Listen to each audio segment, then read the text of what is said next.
ঢাকাবাসী কেমন আছেন? আলহামদুলিল্লাহ। ঢাকাবাসী তো সামনে বিপদ, ভালো থাকেন কিভাবে? বিশ্বাস হচ্ছে না? ঢাকাবাসীর সামনে বিপদ। আমার আগে কেউ বলেছিল যে ঢাকা হচ্ছে the city of Akhiruzzaman, Dhaka যে শেষ জামানার শহর, এটা কি আমার আগে কারোর মতো শুনেছেন?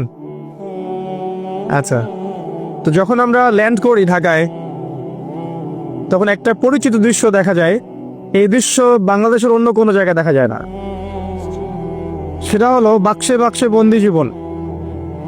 উঁচু উঁচু কিছু ইমারত দেখা যায়, ইট কাঠ পাথরের কিছু ইমারত, ছোট ছোট বাক্সের মতো, আকাশ থেকে বাক্সের মতো লাগে দেখতে। তো এই যে বাক্সে বাক্সে বন্দি জীবন, এই দৃশ্যটা ঢাকাতে আসলে দেখা